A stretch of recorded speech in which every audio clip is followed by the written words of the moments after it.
Welcome to the Dare to Multiply podcast. On this podcast, we help passionate Jesus followers become courageous, obedient disciples who impact their communities for the kingdom of God. I'm your host, Cynthia Anderson, a disciple multiplication coach and trainer. We have some amazing guests coming up, people who are taking risks to launch new discipleship movements in their areas. I can't wait to learn from them and introduce you to their ministries. Together, we'll show you how to make and multiply disciples and groups in your area.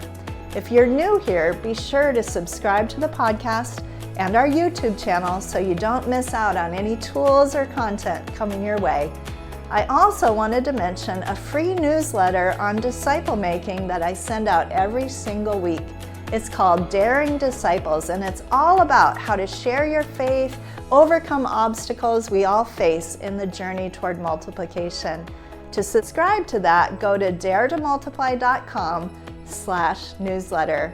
Let's dare to multiply.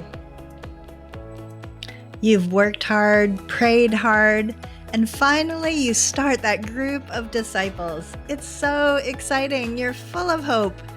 You're trying the stuff, you're doing discovery Bible studies with them, and it's going well. Okay. Until it isn't.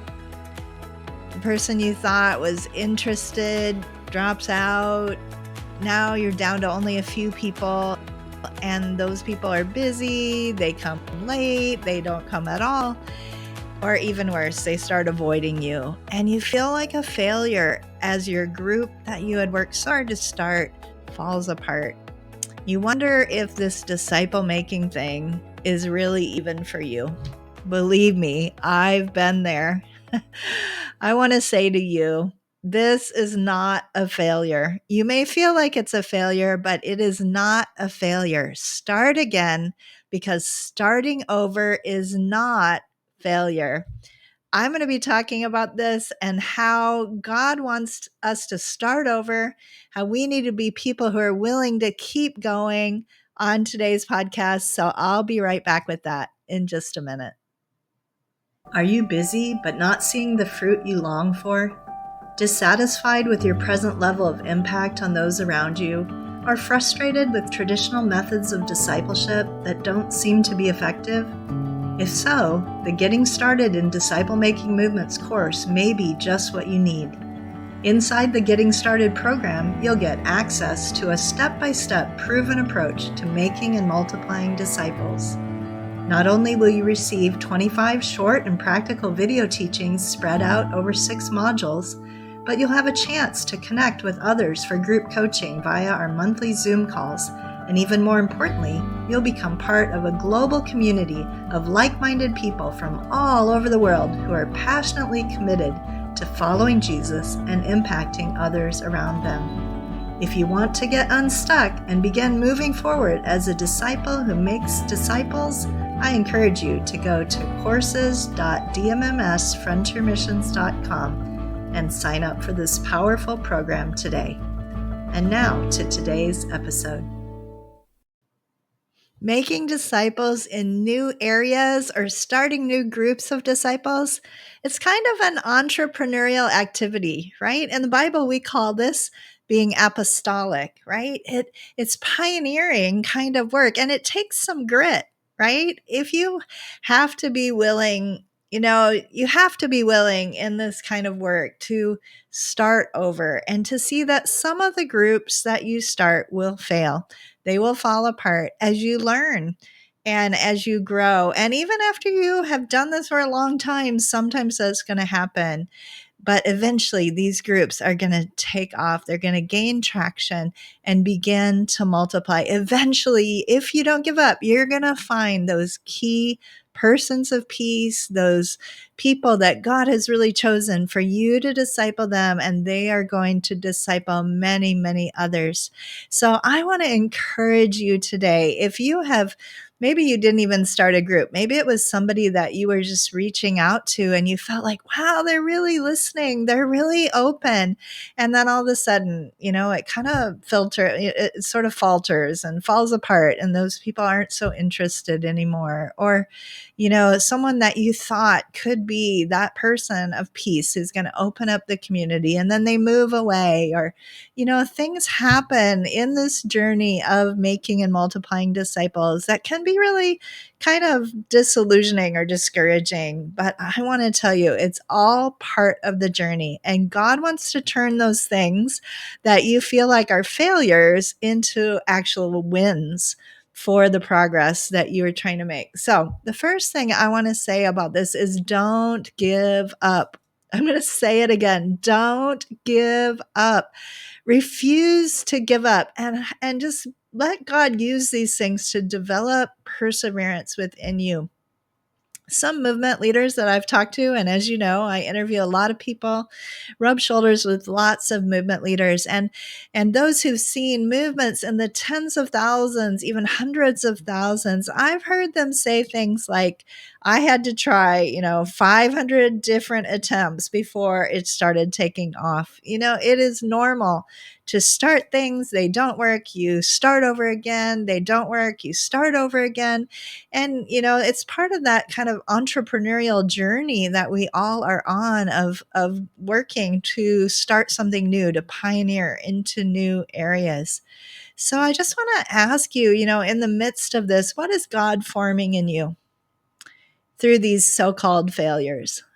I want to encourage you, let Him take you deeper in knowing your identity, that it's not in the so-called successes, right?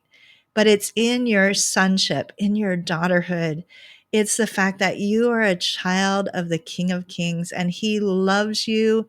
He loves you. He loves you so, so deeply. Let God use these things, that kind of highlight these feelings within us to say, I'm going to go even deeper into my identity in God. And it's out of that love for Jesus that we continue to obey, whether we see fruit or not, whether we see things working or not. We are going to continue to obey our Jesus because we love Him, and to obey Him is our expression of love to Him.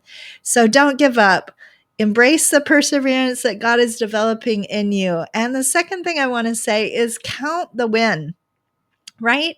It is actually a win, not a failure. If a group discontinued, it can be a win in your journey because number one, you learned something, right? You took a risk and you did something and you started something. And even though it failed, you experimented, you tried, and you learned something through that process. And you are taking those new things that you learned into your new effort, right? So embrace the learning curve of what's been happening, and be willing to, to even pat yourself on the back and count the win, to say, I learned something. Now I'm going to go forward. I'm going to start again. I'm going to start with a new effort. And what I had tried didn't work. It didn't work out this time, but God is developing things in me and I'm learning on this process. And then number 3, I want to say to you is prayerfully begin again. A lot of times when we hear about disciple making, we get excited about the abundant seed sowing, about starting groups and starting DBS, but we really haven't paid the price and laid the foundation in prayer. So this is an opportunity for you to go back to God and really invest the time needed in prayer walking, gathering up more intercessors to join with you in praying for the lost for your area, really bombarding your area with prayer engagement and prayer effort, building that movement of prayer alongside what will be a movement of disciples. This is your opportunity to start in that way again. So do that. Start with prayer. Get out there and prayer walk. And if you've kind of fallen off the horse, so to speak, you had a so-called failure of a group, I would encourage you, even this week, get out and do a prayer walk and ask God to break your heart afresh for the lost, because that's what you were there doing this for anyway, for your neighborhood, for your workplace, for your relatives, for those people that you've been trying to reach, for the unreached people group in your community that have very little access to the gospel. Ask God to break your heart for them again, and prayerfully get started again. Then the fourth thing I want to say as we start over is be sure that you are focusing on the lost and broken, not only on existing believers. And I know that there can be people who have a church background who come back to the Lord in faith, and they are really, very lost and broken. But I want to say, focus on the unreached, focus on the least evangelized people in your community, focus on those people who, if they meet Jesus and he transforms their life, it's going to be a major change, right? Focus on those people and really put your effort and time into people. Now, that doesn't mean that they're, a hobo on the street, though they could be. It could be a very wealthy business person whose life is completely messed up and they are a Coke addict, right? It doesn't have to be someone who is visibly down and out, but focus on lostness. Focus on the people who really don't know Jesus, and go spend time with them. Go build relationships with them. Go serve them. Go, answer the prayers they've been praying. Maybe they're not even praying to God, but they're praying these prayers because they're desperate for God to help. Go be the answer to those prayers. As Sarah Dangerfield said, let's go do this, right? And get engaged and involved with lost and broken people, not only existing believers. As you make this new effort, God will lead you to those key ones that he has chosen to be the Barnabases and the Pauls and, the Timothys that he's going to lead you to, who are going to lead to greater multiplication. And then lastly, I just have to say, never, ever, ever give up on God's call on your life to make and multiply disciples, right? He's called you. He's the one who gave the Great Commission. He gave it to ordinary people like you and I. He gave it to people who had issues. He is all about using people like you and I, but he wants us to be people who are willing to continue, to go the long haul, not just to get started and then give up, but to be people who will continue to persevere. So never, ever give up on the call of God on your life. And I also want to just encourage you with this. I was thinking about this this morning when I was preparing for this talk, and I was thinking about how it really is so much more than numbers, right? We can get so focused on, how many groups did I start, or how many people have I led to the Lord, or how many people got baptized. It's just not about the numbers. It's really about just obeying Jesus and having those habits in our life that naturally lead to multiplying disciples. So, I've been trying to work on weight loss, right?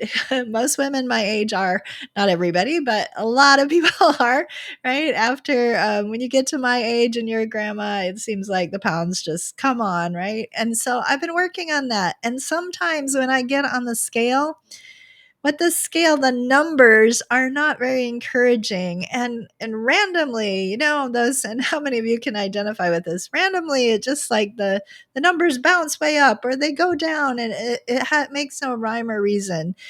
And I can't focus on the numbers on the scale, though it's good to weigh myself, just like it's good to track what's happening in a movement. We need the numbers. The numbers are helpful. They tell us some things. They help us to evaluate.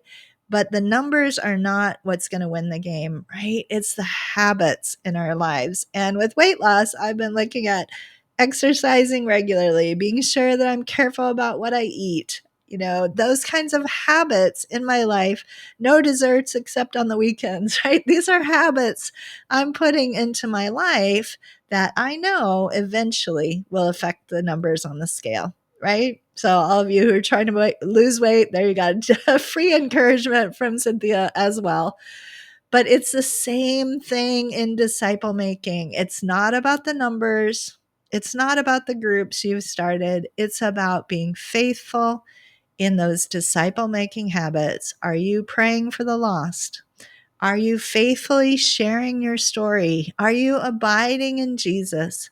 Are you looking for opportunities to love lost people around you in intentional ways? These are some of the habits that naturally will eventually lead to groups of disciples that begin to multiply. So, my friend, stand in faith that as you are faithful to do your part and to practice those disciple making habits, God is going to do his part. He's going to do his stuff.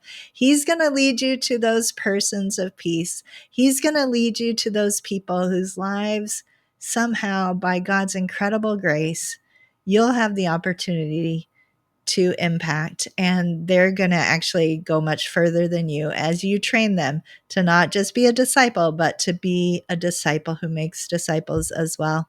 So be encouraged. I'll be right back with an action step and a recap for you in just a moment. Are you ready to unlock your potential as a disciple maker?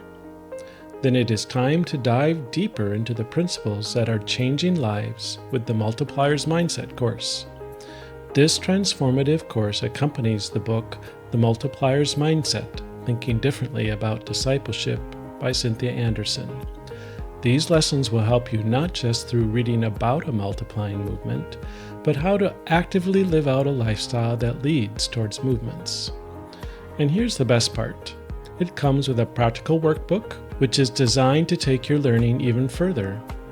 This workbook guides you step by step to apply what you learn and to impact the lives of lost people around you. With easy-to-follow steps, uplifting lessons, and timeless truths from the book, this course equips you to make disciples and to start groups that multiply. Visit multipliersmindset.com to step further into the work God is calling you to do. Let's multiply together. All right, here's a quick recap. Again, I can't say it enough. It is not a failure if you've had a group or something fall apart, right? But starting over is not failure. Starting over is a win. So start over. Get started even today. Don't give up. Count the win. Prayerfully begin again. Focus on the lost and broken, not only on existing believers, and never, ever, ever give up on God's call to make and multiply disciples. So here's my action step for you.